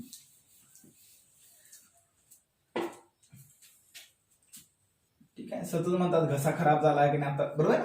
घसा हा भाग कुठे येतो, तर मनुष्याच्या लाळ ग्रंथीच्या पाठीमाग इथला जो भाग असतो त्याला काय म्हणतात, घसा म्हणतात. ठीक आहे. घसा बसला, घसा सगळ्यांना माहित आहे कुठे आहे. मग घशाचं वैशिष्ट्य काय, तर जी आपली नाकाची पूड, म्हणजे आपल्या नाकाचं जे स्वतःला नाकाची पूड, आपलं तोंड, जे नाक, तोंडाचं मुख, अन्ननलिका आणि श्वासनलिका, ह्या 4 घटक, हे जे 4 घटक आहेत ज्या ठिकाणी एकत्र येतात, ज्या ठिकाणी एकत्र येतात, ठीक आहे, त्याला काय म्हणतात, घसा म्हणतात. म्हणजे कोणकोणते घटक, की आपल्या नाकाचे नाकपुडी, तोंड, त्यानंतर अन्ननलिका आणि श्वासनलिका, हे 4 घटक ज्या ठिकाणी एकत्र येतात त्याला घसा असं म्हणतात. ठीक आहे. मग त्यामध्ये अन्ननलिका आणि श्वासनलिका 2 असतात. म्हणजे कोणते, तर अन्ननलिका आणि दुसरा असतं श्वासनलिका. श्वासनलिका, अन्ननलिकेचं काम काय असणार आहे, आपण जे अन्न पदार्थ सेवन करतो, अन्न पदार्थ सेवन केलेले खाली पोचकायचं काम अन्ननलिकेचं असणार आहे. श्वासनलिकेचं काम असणार आहे, आपण जे श्वासोश्वास घेतो हा श्वासोश्वास काय करणं, सोडणं. म्हणजे जेव्हा आपण अन्न पदार्थ सेवन करतो ते अन्न पदार्थ अन्ननलिकेच्या जे श्वासनलिकेत सुद्धा जाऊ शकतात. मग आपण सेवन केलेले अन्न पदार्थ काय होणं, की ज्या श्वासनलिकेत जाऊ नये म्हणजे ते काय असतो, पडदा असतो. ठीक आहे. अशा प्रकारचा पडदा तुम्ही प्रत्येक तोंडामध्ये पाहता की काय असतो, पडदा म्हणतात त्याला. पडदा म्हणजे काय, की जेव्हा आपण अन्न पदार्थ घेत असतो ते अन्न पदार्थ श्वसन नलिकेमध्ये गेले नसले पाहिजेत. मग अन्न पदार्थ श्वसन नलिकेमध्ये जाऊ नये त्यासाठी काय असतो, एक पडदा सुद्धा असतो. आणि जर समजा एखादा अन्न पदार्थ आपल्या श्वासन नलिकेमध्ये जर गेला तर तेव्हा काय होतो, आपल्याला ठसका येतो. ठीक आहे. शब्द काय असतो, ठसकाला असं म्हणतात ना, मग ठसकाला की पाणी पे म्हणतात. पाठीम रिझन काय असतं की जे तुम्ही अन्नपदार्थ सेवन केलाय ते अन्न नलिकेतून जाण्याऐवजी श्वास नलिकेमध्ये ते गेले, मग तो ठसका लागतो. मग शक्यतो म्हणतात की जेवताना तुम्ही बोललं नसलं पाहिजे. ठीक आहे. जेवताना बोललं नसलं का पाहिजे, जेव्हा आपण बोलत असतो, बोलणे म्हणजे नेमकं काय, ठीक आहे, की आपण काय करत असतो, बाहेरची हवा आत घेत असतो, बाहेरची हवा आत घेतली की तीच हवा आपण बाहेर सोडत असतो. बघा, बिन श्वासोश्वास घेता तुम्ही बोलू शकत नाही. ठीक आहे, कारण की हवा आत गेली पाहिजे आणि ती हवा बाहेर येताना जिभेवाटे कंपन होताना शब्दाची निर्मिती होते. मग बिन श्वासोश्वास घेता बोलता येत नाही. बोलणं म्हणजे श्वासोश्वास का हवा बाहेर सोडण्याचे प्रोसेस असतात. मग जेव्हा तुम्ही बोलत असता तेव्हा तुमची श्वास नलिका सुद्धा चालू असते. म्हणजे जेवताना तुम्ही जर बोलत असाल तर श्वास नलिका पण चालू असणार, अन्न नलिका पण चालू असणार. याचा अर्थ ठसका लागण्याची शक्यता जास्त असेल. त्यामुळे म्हणतात की जेवण करताना बोलू नये. ठीक आहे, म्हणजे घसा म्हणजे काय सर्वांना समजला असेल.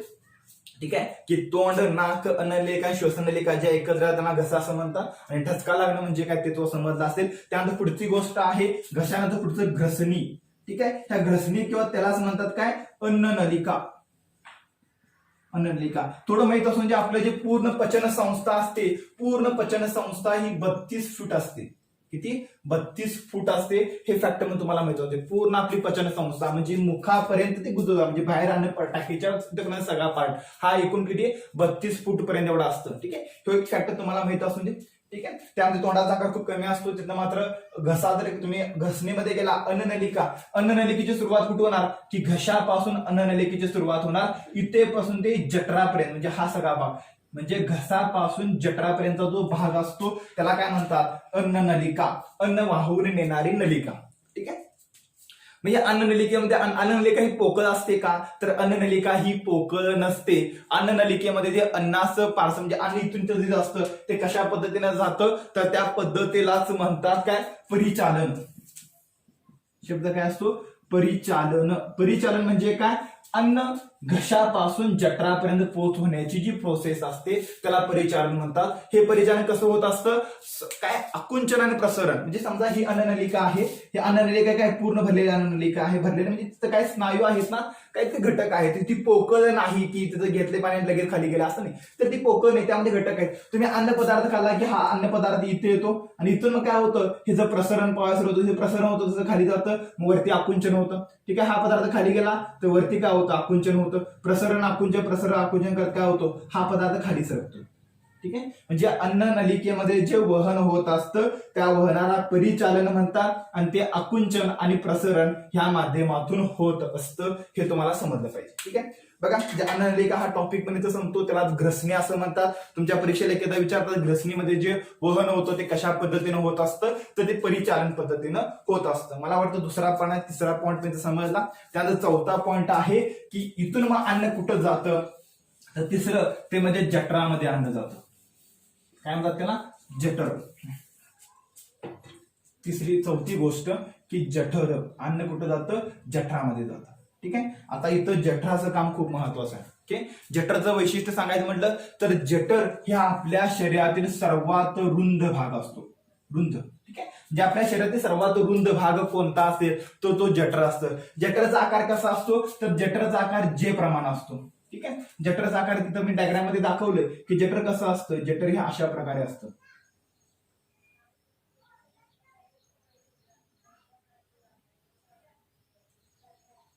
ठीक आहे, जठर हे अशा प्रकारचं म्हणजे जे प्रकारे त्याचा आकार असतो. ठीक आहे, इथनं ते पुन्हा मी इथे जठर इथनं पुन्हा पुढच्या पार्ट म्हणजे अन्न लहान आतड्याकडे जातो, इकडचा भाग घ्रसणी संग जोडलेला असतो. ठीक आहे, दोघांच्या मधल्या असतं ती जठर असतं.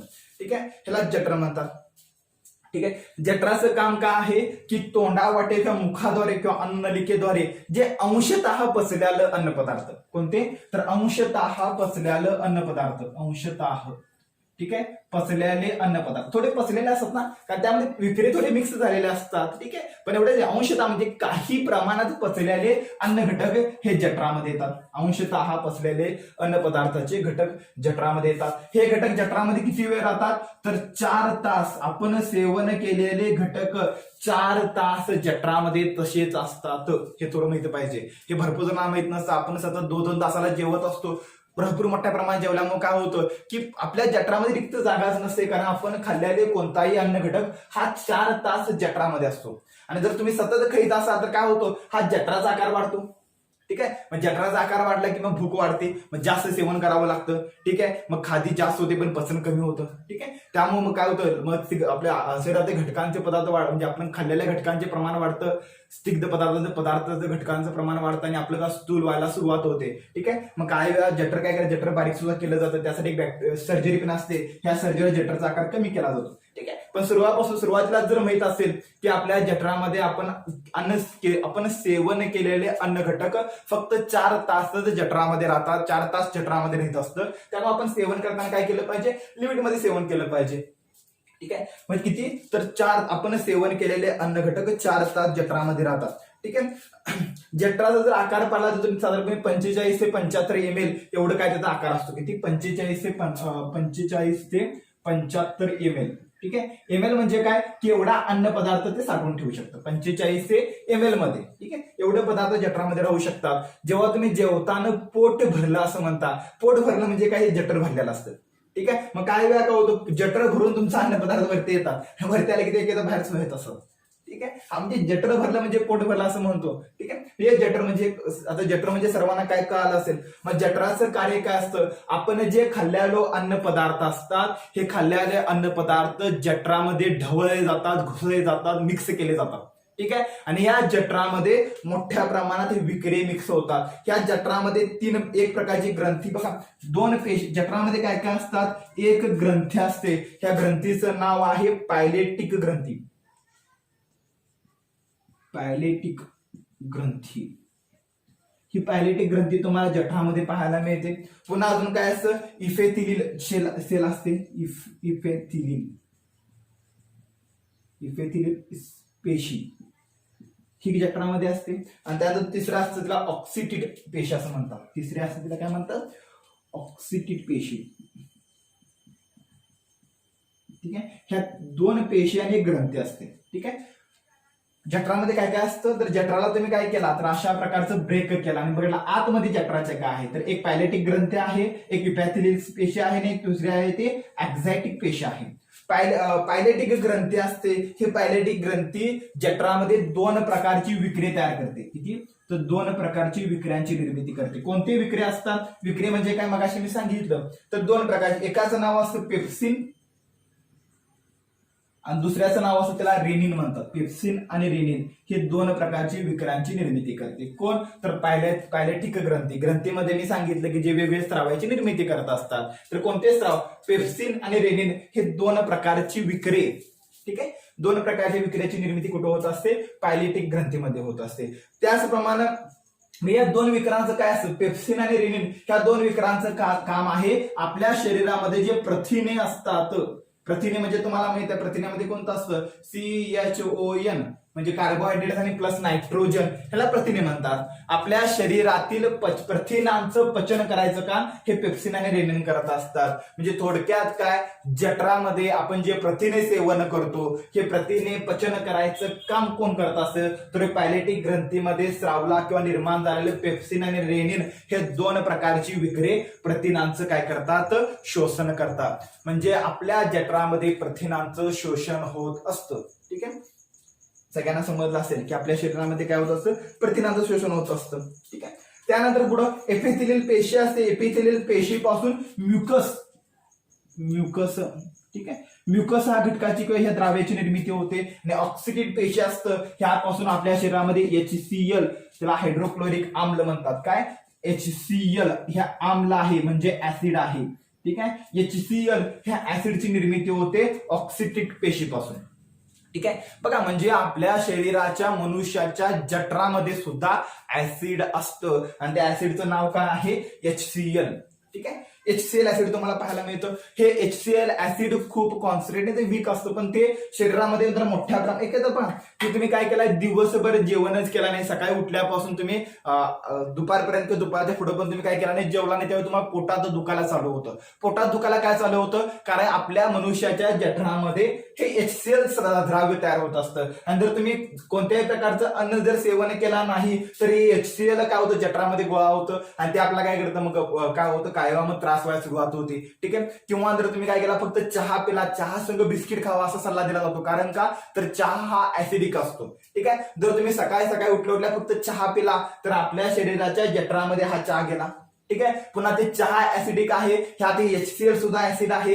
दोन्ही जर मिक्स झालं तर शरीरामध्ये ऍसिडिकचं प्रमाण वाढतं आणि ऍसिडिटी पण होते आणि काही वेळा काय होतं, मग तुमच्या पोटात दुखायला जास्त त्रास होतो. ठीक आहे. त्यामुळे चहा निसा घेता, चहा जर तुम्ही जर काय घेतला तर चहा बरोबर बिस्किट घेतला तर काय होतं, तर आपल्या शरीराच्या जठरामध्ये जे HCl निर्माण होणार आहे ते HClचं कार्य होईल आणि HCl सक्रिय राहणार नाही, तुमच्या पोटामध्ये दुखणार नाही. ठीक आहे. पाठीमागे रिझन काय असतं की ऑक्सिडेटिव्ह पेशी असतात, ते HCl ची निर्मिती करतात.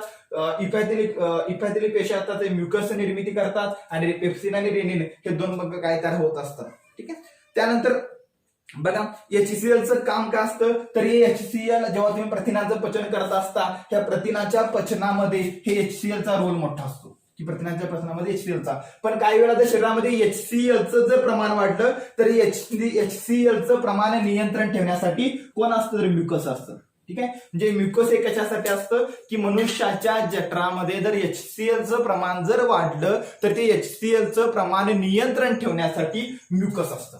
ठीक आहे. बघा म्हणजे मानवी शरीर किती वैशिष्ट्यपूर्ण आहे, की पचनासाठी दोन घटक तयार होतात, एक पचनाला सहाय्य करण्यासाठी घटकाची निर्मिती होते आणि याचं जर प्रमाण वाढलं तर मनुष्याला त्रास होऊ शकतो. मग तो रोखण्यासाठी पुन्हा म्युकस असतं, ते HCl नियंत्रित ठेवतं. ठीक आहे. मला वाटतं सगळ्यांना आता जठर म्हणजे काय समजलं असेल आणि जठराचं नेमकं कसं काम चालतं हे समजलं असेल, की पुन्हा जठरामध्ये दररोज किती HCl तयार होतं, तर साधारण जठरामध्ये दररोज किती 1.2 ते 2 लिटर, म्हणजे 1.5 ते 2 लिटर एवढं काय HCl ची निर्मिती होत असते. ठीक आहे. मानवी शरीराच्या जठरामध्ये किती 1.5 ते 2 लिटर, ओके, लिटर मध्ये म्हणजे 2 लिटर जठर काय होत असतं, की HCl मानवी शरीरामध्ये निर्मिती होत असतं.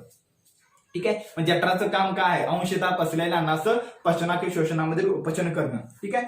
आणि मग जठरातून पुढं मला वाटतं जठर म्हणजे काय सर्वांना समजलं असेल. जठराच्या पुढं आपण ते जठरांतर अन्न पुढं कुठं जातं, तर जठरांतर अन्न पुढं जातं, जठरांतर पुढं अन्न जाणार लहान आतड्यामध्ये. ठीक आहे. तर पुढचा पार्ट काय असणार आहे, लहान आतडी, 5वा पार्ट.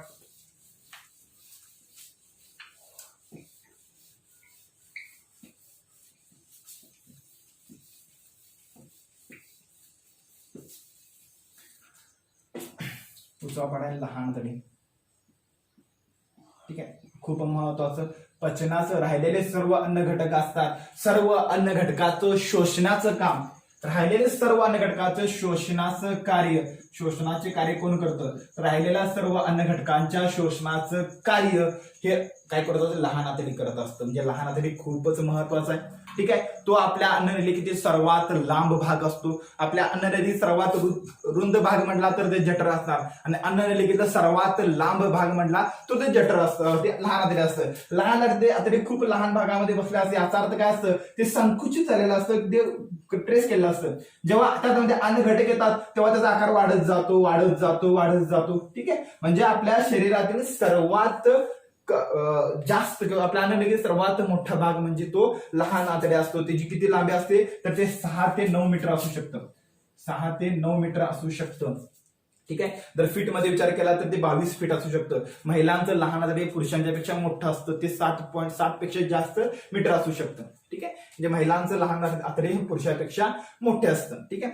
त्यानंतर हे लहान आतडी पुन्हा काय, लहान आतडीचं वैशिष्ट्य काय, जे आपण अन्न पदार्थ सेवन केला जठरामध्ये पण ज्या गोष्टीचं पचन झालं नाही असे पदार्थ, म्हणजे कोणते पदार्थ शिल्लक असतात, एक म्हणजे मेद असू, बघा प्रथिनाचं शोषण झालं पण काही प्रथिने तरी शिल्लक राहिलेले असतात. मेद असेल, पुन्हा प्रथिने असतील.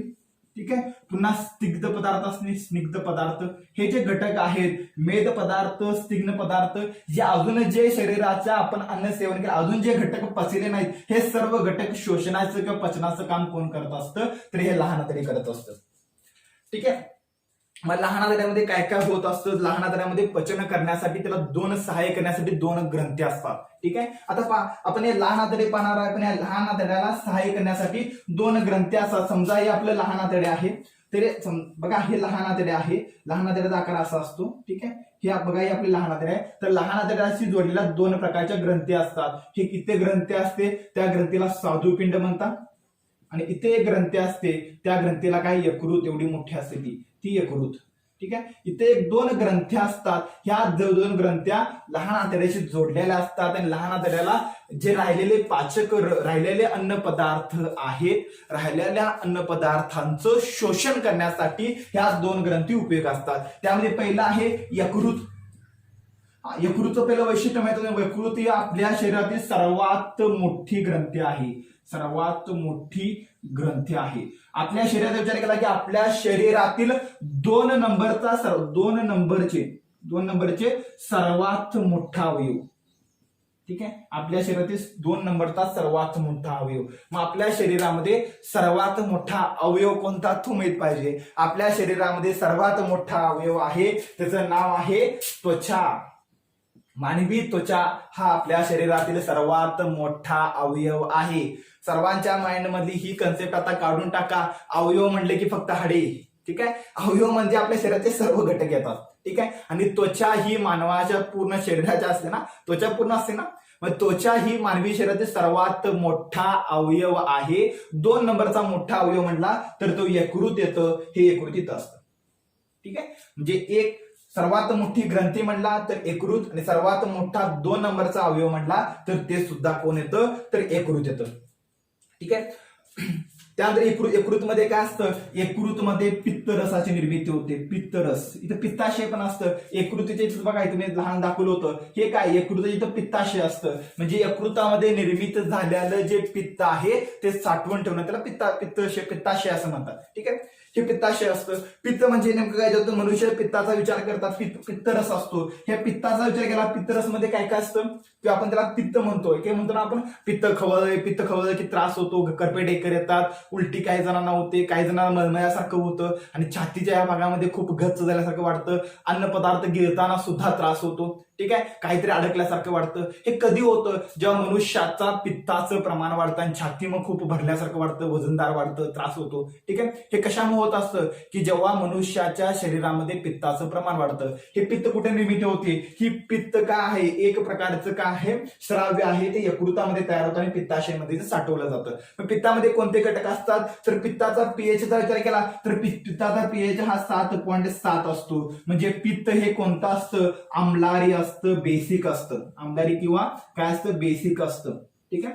वरती आपण पाहिले जठरामध्ये काय असतं, ऍसिड असतं. म्हणजे जठरामध्ये ऍसिडिक घटक असतात. तर खाली लहान आतड्यामध्ये गेलं तर ते कसे होतात, बेसिक घटक होतात. कारण का, पित्त असतं. पित्ताचा जो पीएच आहे तो 7.7 असतो. एका दिवसाला मनुष्याच्या शरीरामध्ये 700 ते 1000 ml म्हणजे नियरली 1 लिटर एवढं पित्त मनुष्याच्या शरीरामध्ये दर दिवशी तयार होत असतं. किती, 1 लिटर पित्त मनुष्याच्या शरीरामध्ये तयार होत असतं. त्या पित्ताचं पुन्हा काय की हे पित्त खूप महत्वाचं असतं. आपण जे अन्न पदार्थ सेवन करतो, ह्या अन्न पदार्थामध्ये सेवन केलेले जे घातक जीवाणू आहेत, हे घातक विषाणू आहेत, हे जीवाणूंचं आणि विषाणूंचं नष्ट करायचं काम कोण करत असतं, पित्त करत असतं. ठीक आहे. समजलं नाही. पित्ताची निर्मिती कुठे होत असते, तर पित्ताची निर्मिती कुठे होते, तर ते यकृतामध्ये होत असते. ठीक आहे. पण पुन्हा जेव्हा तुम्ही यकृताचा अभ्यास करता, ठीक आहे, यकृताचं काम काय असतं, ठीक आहे, यकृताचं काम मी सांगे बघा, आपण लहान आतड्याचं पडलं मेद प्रथिने स्निग्ध पदार्थाचं पचन करणं, तसं जे यकृत असतं, यकृताचं काम काय असतं, यकृत कोणतं काम करतं,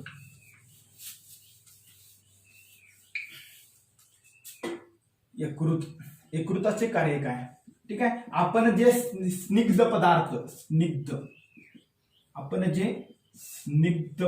सेवन करतो, म्हणजे स्निग्ध पदार्थ किंवा मेध.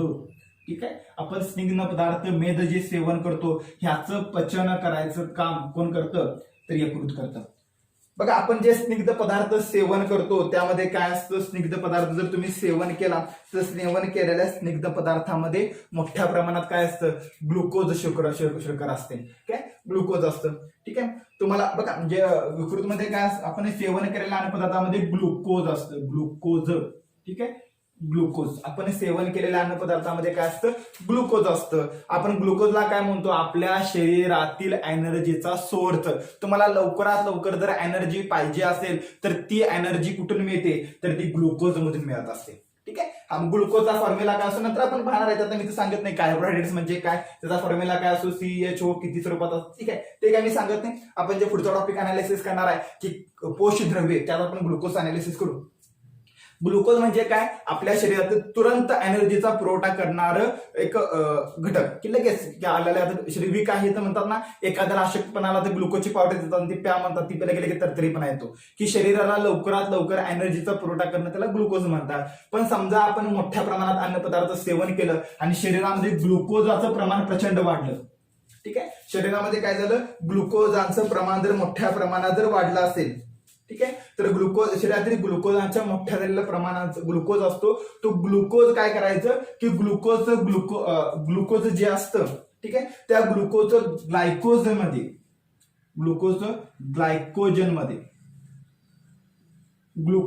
ग्लायकोजन मध्ये रूपांतर करायचं काम कोण करत असतं, तर यकृत करतं. ग्लुकोज हा एनर्जीचा तात्पुरता आहे, पण आता ती एनर्जी आपल्याला पुरेशी आहे, एनर्जी एक्स्ट्रा झाल्या तर ती एनर्जी ग्लुकोज ग्लायकोजन मध्ये रूपांतर करतं आणि त्याचं ग्लायकोजन मध्ये रूपांतर झालं की ते शरीरामध्ये यकृतामध्ये साठवलं जातं, यकृतामध्ये साठवले जातं. ठीक आहे, जसं आपल्याला एक्स्ट्रा एनर्जी झाली, एक्स्ट्रा अन्न पदार्थ झाले किंवा एक्स्ट्रा आपण एखादं उत्पादन एक्स्ट्रा झालं तर आपण काय करतो, साठवून ठेवतो भविष्यासाठी. तसंच आहे की एनर्जी आता शरीरात पुरेशी झाल्या तरी तो एक्स्ट्रा एनर्जी तयार व्हायला एक्स्ट्रा ग्लुकोज आहे, तर ते ग्लुकोज ग्लायकोजन मध्ये रूपांतर होतं आणि ते ग्लायकोजन आपल्या शरीराच्या यकृतामध्ये साठवलं जातं. म्हणजे एक्स्ट्रा एनर्जी असते ते यकृतामध्ये काय केली जाते, साठवली जाते. ठीक आहे, त्याचप्रमाणे जेव्हा तुम्ही यकृताचा अभ्यास करता तर यकृतामध्ये दोन विक्रिया निर्माण होत असतात. ठीक आहे, यकृतामध्ये यकृताचे दोन विक्रियेची निर्मिती होत असते. एकाचं नाव आहे त्याला म्हणतात हेपरिन हे विक्रियक असतं आणि दुसरे विकार आहे त्याला म्हणतात फॅब्रिनोजन. ठीक आहे, ही दोन प्रकारची विक्रिये कुठं तयार होत असतात, तर यकृतामध्ये तयार होतात. एक आहे हेपरिन आणि दुसरा आहे फॅब्रिनोजन. ठीक आहे, हेपरिन विक्रिया म्हणजे काय की मनुष्याला एखादा काय झाला असेल तर रक्त म्हणजे मनुष्याला हाताला काहीतरी इजा झाली, हाताला इजा झाली काय तो रक्तस्राव चालू होतं, कंटिन्यू रक्त बाहेर चालू होतं. मग मनुष्याला जर रक्तस्राव होत असेल तो रक्तस्राव बघा मनुष्याचा रक्तस्राव होत असेल तो रक्तस्राव थांबवण्याचं काम कोण करतं, तर फॅब्रिनोजन करतं. फॅब्रिक म्हणजे काय, फॅब्रिक म्हणजे तुम्हाला कळतं की कापड कसं असतं, अशा प्रकारचे विणलेलं असतं ना, लहान लहान पार्ट असे विणले असतात त्यातनं कापड तयार होतं. तसंच मनुष्य शरीराला एखादा इजा झाली त्यातनं रक्तस्राव आला तर तो रक्तस्राव थांबण्यासाठी तर भरून काढण्याचं काम कोण करतं, हे फॅब्रिनोजन करतं. त्यामुळे हे काय करतं, आधी रक्तस्राव असतो, रक्तस्राव थांबवण्याचं काम कोण करत असतं, फॅब्रिनायझन करत असतं. आणि दुसरं विकार आहे त्याचं नाव आहे हेपरिन. हेपरिन हे विकार काय करत असतं की आपल्या शरीरामध्ये जो रक्तस्राव आहे तो रक्तस्राव सतत चालवण्यासाठी रक्तस्रावामध्ये जो अडथळा येतो तो अडथळा थांबवण्याचं काम, आपल्या शरीरातील रक्तस्रावामध्ये जो अडथळा येतो तो अडथळा थांबवण्याचं काम हेपरिन करत असतं. म्हणजे याचा अर्थ फॅब्रिनोजन आणि हेपरिन हे एक दोन जी विक्रिया आहेत ते एकमेकाच्या विरोधामध्ये काम करत असतात. पण एक आहे फॅब्रिनोजन आहे हे आउटसाइड ऑफ बॉडी म्हणजे शरीराच्या बाहेरच्या भागामध्ये काम करत असतं.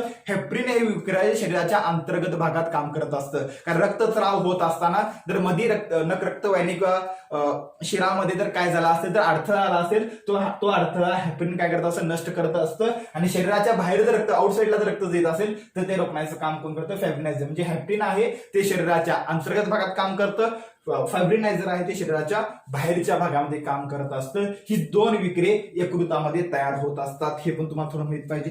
ठीक आहे, कारण पुन्हा त्याचप्रमाणे जे आपण प्रोटीन घेतो, प्रोटीन सुद्धा जे जठरामध्ये पण पचन होतात, पण जठरामध्ये पण पचन न झालेले जे प्रोटीन्स असतात, प्रोटीन म्हणजे काय, CHON हा घटक असतो. CHO म्हणजे हायड्रोकार्बन्स म्हणतात. ठीक आहे. हे आपण नंतर पाहायचं, त्याला काय म्हणतात, ग्लुकोज सुद्धा म्हणतात, शुगर म्हणतात ते. आणि त्यात एन जर नायट्रोजन जोडला गेला तर त्याला प्रथिने म्हणतात. ठीक आहे, आपण नंतर पुढे पाहणार आहोत. हे जे प्रथिन आहेत, ह्या प्रथिनांचं विघटन करायचं काम कोण करत असतं, यकृत करतं. आणि यामधून काय होतं मग, NH3 म्हणजे नायट्रोजन, त्याला आपण अमोनिया म्हणतो, की ह्याला नंतर काय म्हणतात, युरिया. ठीक आहे, म्हणजे जठरामध्ये काय होतं, युरियाचं म्हणजे युरिया बाहेर पडला जातो. म्हणजे प्रथिनांचं विघटन होतं आणि प्रथिनांचं विघटन झालं की युरियाची निर्मिती होते आणि शरीरातून युरिया बाहेर टाकायचं काम सुद्धा यकृत करत असतं. म्हणजे यकृत हा शरीरातील खूप, आणि काही वेळा यकृत एक वैशिष्ट्य पण माहित पाहिजे, आपल्या शरीरातील सर्वात लवकर बरी होणारी कोणतं जर ग्रंथी असेल, कोणता अवयव असेल, तो अवयव सुद्धा यकृत आहे. शरीरातील लगेच बरं होतं, म्हणजे रिकवर पुनर्निर्मित होण्यासाठी त्याला सर्वात कमी कालावधी लागतो. तुम्हाला माहिती आहे, जो व्यसनाधीशात दारूचं सेवन करतात त्यांची लिव्हर खराब झालं असं म्हणतात. लिव्हर खराब झालं म्हणजे यकृत खराब झालं. ठीक आहे, यकृत खराब झालं तर काय होतं, पचनाची पूर्ण सिस्टीम खराब होऊ शकते. मग यकृत खराब झालं तर यकृतान काही वेळ दारू थांबवली, व्यसन करायचं थांबवलं तर यकृत पुन्हा रिकवर होतं. कारण का, यकृत रिकवर होण्याचा शरीरातील सर्वात स्पीड त्याचा जास्त आहे. म्हणजे यकृत सर्वात लवकर बरं सुद्धा होतं. हे यकृताचं वैशिष्ट्य आहे. ठीक आहे, मला वाटतं यकृत संदर्भात सर्वांना सगळ्या गोष्टी समजल्या असतील की यकृत लगेच बरं सुद्धा होतं. लिव्हर फेल झालं, लिव्हर पुन्हा चांगलं क्रिएट होत असतं. यकृताचं कार्य पण तुम्हाला समजलं की ते एक्स्ट्रा एनर्जी काय करतं, साठवून ठेवतं. तसंच आपल्या शरीराची युरिया जो घातक पदार्थ आहे ते घातक पदार्थ शरीराच्या बाहेर सुद्धा टाकतं आणि आपल्या शरीरामध्ये विकारांची निर्मिती करतं. आणि हे विक्रिया अन्ननलिकेचे सोडतं आणि अन्ननलिकेमध्ये मग पचन व्हायला काय होतं, सोयीस्कर होतं. पित्ताची निर्मिती सुद्धा, पित्ताशय सुद्धा यकृतामध्ये असतं आणि पित्तसुद्धा निर्मिती यकृतामध्ये होत असतं. ह्या सगळ्या गोष्टी आपण पाहिल्या. म्हणजे एक पहिली ग्रंथी यकृत झालं. त्यानंतर दुसरी ग्रंथी आहे, दुसऱ्या ग्रंथीचं नाव आहे, जे लहान आतड्याच्या जोडलेले असते, तिचं नाव आहे स्वादुपिंड. दुसरी ग्रंथीचं नाव काय आहे, स्वादुपिंड. दुसरी ग्रंथी तिचं नाव आहे स्वादुपिंड. ठीक आहे, हे तुम्हाला थोडं माहित पाहिजे, स्वादुपिंड हिचं काम कसं चालतं. मला वाटतं लास्ट पण नाही, अजून मोठ्या तरी एक आहे स्वादुपिंड. ठीक आहे, स्वादुपिंड कसं असतं, स्वादुपिंड हे असं मिक्स्ड ग्रंथी, त्याला काय म्हणतात, मिक्स्ड ग्रंथी. मिक्स्ड ग्रंथी म्हणजे काय, ही ग्रंथी फक्त एका नाही तर वेगवेगळ्या मिक्स स्वरूपात, त्यामध्ये दोन प्रकारच्या ग्रंथी असतात, दोन प्रकारच्या घटकापासून ती तयार होते. मिक्स्ड ग्रंथी म्हणतात. आपल्या शरीरातील एकमेव मिक्स्ड ग्रंथी, आपल्या शरीरामध्ये एकमेव मिक्स्ड म्हणजे दोन ग्रंथीपासून तयार झाले मिक्स्ड ग्रंथी, म्हणजे मिक्सर असलेली ग्रंथी. दोन मिक्स्ड ग्रंथी एकमेव असते, ती स्वादुपिंड असते. ठीक आहे, मग स्वादुपिंडला कोणत्या दोन ग्रंथी, तर एक अंतस्रावी ग्रंथी आणि दुसरं बाह्यस्रावी ग्रंथी. अंतस्रावी आणि बाह्यस्रावी ह्या दोन प्रकारच्या ग्रंथीपासून तयार होते. अंतस्रावी म्हणजे आत श्रवण करणं आणि बाह्यस्रावी म्हणजे बाहेर सोडणं. ठीक आहे, म्हणजे अंतस्रावी आणि बाह्यस्रावी दोन्ही स्वरूपाचं मिक्सचर तुम्हाला स्वादुपिंडमध्ये पाहायला मिळतं. स्वादुपिंडमध्ये काय तयार होत असतं, स्वादू रस तयार होत असतो. स्वादू रस म्हणजे काय, हे बाह्य स्रवणीतून तयार होतो. यामध्ये 3 घटक असतात. अंतस्रावीमध्ये पुन्हा 3 घटक असतात. ठीक आहे, अंतस्रावीमध्ये. बाह्यस्रावीमध्ये कोणते 3 घटक असतात, एकाच नाव असतं अमायलेज. ठीक आहे, दुसरा घटक असतो त्याचं नाव आहे, त्याला म्हणतात लायपेज. आणि तिसरा घटक असतो, तिसरा म्हणतात ट्रिप्सिन. हे 3 नाव माहित पाहिजे. कोणकोणते, अमायलेज, लायपेज आणि ट्रिप्सिन. हे 3 बाह्यस्रावी ग्रंथीतून तयार होतात. कोणकोणते, अमायलेज काय करत असतं, आपल्या शरीरात जे जटिल पदार्थ असतात, जटिल पदार्थाचं शोषण करायचं काम अमायलेज करतं. आपल्या शरीरातील जटिल पदार्थाचं शोषण करून त्याचं ग्लुकोज मध्ये रूपांतर करायचं, त्याचं फॅक्टर म्हणजे आपल्याला आवश्यक एनर्जी मध्ये रूपांतर करायचं काम कोण करतं, अमायलेज करतं. अमायलेजची निर्मिती कुठे होते, ते स्वादुपिंडमध्ये. ठीक आहे, त्यानंतर दुसरं आहे लायपेज. ठीक आहे, लायपेज जे आहे, लायपेज मध्ये काय होतं, आपल्या शरीरातील जे मेद असतात, शरीरातील मेदाचं पचन करायचं काम कोण करत असतं, लायपेज करत असतं. शरीरामध्ये असणाऱ्या मेदांचं पचन करायचं काम आणि त्याचं एनर्जीमध्ये रूपांतर करायचं काम कोण करतं, तर लायपेज करतं. आणि तिसरं आहे ट्रिप्सिन हे आपल्या शरीराचे जे प्रथिने असतात, ह्या प्रथिनांचं पचन करणं, त्याचं अमिनो आम्ल, शरीराच्या प्रथिनांचं पचन करणं आणि त्याचं अमिनो आम्लामध्ये रूपांतर करणं, हे ट्रिप्सिन ह्या विकाराचं काम आहे. ठीक आहे, म्हणजे जे स्वादुपिंड आहे, स्वादुपिंड म्हणजे बाह्यस्रावी आहे, त्यामध्ये 3 प्रकारचे घटक, हे अमायलेज आहे, लायपेज आहे आणि ट्रिप्सिन आहे. अमायलेज मुळे काय होतं, जटिल पदार्थाचं काय होतं, शोषण होतं. लायपेज मुळे मेदांचं शोषण होतं आणि ट्रिप्सिन आहे, ट्रिप्सिनमुळे प्रथिनाचं शोषण होतं आणि त्यातून अमिनो आम्ल तयार होतं. ठीक आहे, ही स्वादुपिंडाचं प्रमुख कार्य. आणि स्वादुपिंड मध्ये कोणता साधू रस असतो आणि साधू रस मध्ये हे घटक असतात.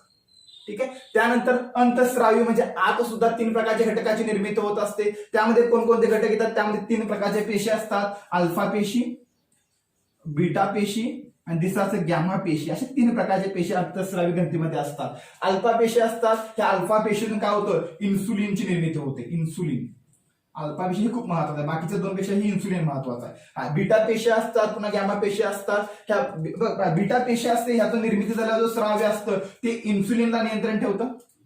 ठीक आहे, आणि बेटा असतं ते काय होतं, पचनाचं स्पीड वाढवण्यासाठी, पचन संस्थेचा वेग वाढवण्यासाठी ही बीटा पेशी उपयोगी असते. पण अल्फा पेशी असते, या अल्फा पेशीतून इन्सुलिनची निर्मिती होते. इन्सुलिन म्हणजे नेमकं काय, आपल्या शरीरामध्ये जी एक्स्ट्रा शुगरची निर्मिती होते, जे आपल्या शरीरामध्ये निर्मिती होणारी जास्त एनर्जी, ठीक आहे, एक्स्ट्रा सरप्लस झालेल्या एनर्जी, ह्या सरप्लस झालेल्या एनर्जी एक्स्ट्रा शुगरचं नियंत्रण ठेवायचं काम हे इन्सुलिन करतं. म्हणजे आपल्या शरीरातील शुगरचं प्रमाण नियंत्रण ठेवायचं काम ही इन्सुलिन करत असतं. इन्सुलिनची निर्मिती होत असते स्वादुपिंडमध्ये. जेव्हा मनुष्याच्या शरीरामध्ये इन्सुलिनची निर्मितीवर आघात होतो, इन्सुलिनची निर्मिती कमी प्रमाणात होते, त्यावेळी काय होतं की मनुष्याची शरीराची शुगर वाढायला सुरुवात होते. म्हणजे जे शुगर असतं, शुगरचं रूपांतर ग्लुकोजचं रूपाचं ग्लुकोजेन मध्ये करायचं काम इन्सुलिन करत असतात. आणि इन्सुलिन आपल्या शरीरातील शुगरचं काय करतात, प्रमाण नियंत्रण ठेवतात. त्याचप्रमाणे इन्सुलिन काय करतात, ग्लुकोज रूपांतर ग्लुकायझन मध्ये करतात. आणि ग्लुकोजन असं ग्लुकोजनचं रूपांतर पुन्हा ग्लुकोज मध्ये करायचं काम बीटा पेशी करत असतात. म्हणजे ते बरोबर त्याच्या व्यस्त प्रमाणात, की समजा शरीरामध्ये काय झाल्या की एनर्जी कमी झाल्याने अशा विधी एक्स्ट्रा ग्लुकोजन स्वरूपामध्ये जी एक्स्ट्रा एनर्जी शरीरामध्ये साठवली गेल्या, ही साठवलेल्या एनर्जीचं पुन्हा ग्लुकोज मध्ये रूपांतर करायचं काम बीटा पेशी करत असतात. ठीक आहे, हे कुठं असतात तर स्वादुपिंडात. तिसरं आहे ते पचन संस्थेमध्ये बिघाड झाल्या ते नियंत्रण करणं, पचन संस्थेचा वेग वाढवण्याचं काम हे अल्फा पेशी करत असतात. म्हणजे स्वादुपिंडमध्ये 2 प्रकारच्या ग्रंथीत 2 गोष्टी असतात. ठीक आहे, एक असतं बाह्यस्रावी, दुसरा अंतस्रावी. स्वादुपिंडचा जेव्हा विचार करता, त्या स्वादुपिंडमध्ये 98% पाणी असतं. ठीक आहे, आणि 2% विकरे असतात. ते विकरे म्हणजे तुम्हाला समजलं, ठीक आहे, की जे पचन करणारा उपयोगी ठरणार. म्हणजे 98% पाणी आणि 2% विकरे असतात. ठीक आहे, पुन्हा एकदा विचार केला, याचा जो पीएच असतो, ठीक आहे, स्वादुपिंड आहे, स्वादुपिंडाचा जो पीएच आहे, स्वादुपिंडाचा जो पीएच सर्वात जास्त किंवा तो सर्वात बेसिक असतो, ते किती असतो, नियरली 7.5 ते 8.3 एवढा पीएच असतो. म्हणजे सर्वात जास्त आम्लारी युक्त असतं. ठीक आहे, ह्या गोष्टी तुम्हाला फक्त माहिती पाहिजेत. मला वाटतं इथपर्यंतचा पाठ तुम्हाला समजला असेल. त्यानंतर लास्ट फक्त एकमेव पार्ट राहिला, त्याला आपण म्हणतो मानवी संस्थेचा सर्वात आउटसाईडचा पार्ट, त्याला आपण बाह्य आतडे म्हणतो किंवा मोठ्या आतडे म्हणतो. ठीक आहे, शरीरातील सर्वात बाहेरचा भाग बाह्य आतडे किंवा त्याला मोठ्या आतडे म्हणतात. मोठी आतडी, ठीक आहे, मोठ्या आतडी सर्वात बाहेरचा, की पचन संस्थेचा सर्वात बाहेरचा भाग, आउटसाईडचा भाग. ह्या मोठ्या आतड्याचं काम काय असतं की आपल्या शरीरातील जे टाकाऊ पदार्थ असतात, ह्या टाकाऊ पदार्थाची साठवणूक करणे आणि शरीराच्या बाहेर टाकणे. आपल्या शरीराचे जे पाणी असतं, पाणी सुद्धा मोठ्या आतड्यामध्ये साठवले जाते, हे सर्वांना माहित पाहिजे. आपल्या शरीरामध्ये पाणी जे आहे, पाणी मोठ्या आतड्यामध्ये साठवलं जातं. जे टाकाऊ पदार्थ आहे, टाकाऊ पदार्थ साठवणे आणि बाहेर टाकणे हे त्याचं काम असतं. मोठ्या आतड्याचा जो आकार असतो साधारणपणे 1.5 मीटर पर्यंत एवढा असतो. म्हणजे आकार खूप कमी असतो, पण त्याचा व्यास सर्वात असतो, व्यास मोठा असतो. मोठ्या आतड्याचा व्यास मोठा असतो, आकार मात्र खूप लहान असतो, 1 ते 5 मीटर असतं. ह्या मोठ्या आतड्याचं वैशिष्ट्य काय, ह्या मोठ्या आतड्यामध्येच काय असतं, अपेंडिक्स असतात. सगळ्यांना ऐकून माहिती ना, अपेंडिक्स. अपेंडिक्स मध्ये ना काही जण म्हणतात की अपेंडिक्सचा त्रास आहे म्हणतात. अपेंडिक्सचा त्रास म्हणजे काय, काही वेळा जास्त पोटात दुखायला चालू होतं, त्याला अपेंडिक्स म्हणतात. हे अपेंडिक्स कुठं असते, हे मोठ्या आतड्याला जॉईन झालेलं असते. अपेंडिक्स काय करत असते, सेल्युलोजची निर्मिती करत असते. आपल्या शरीरातून एखादा पदार्थ बाहेर जात नसेल तर तो बाहेर टाकण्यासाठी सेल्युलोज खूप गरजेचं असतं.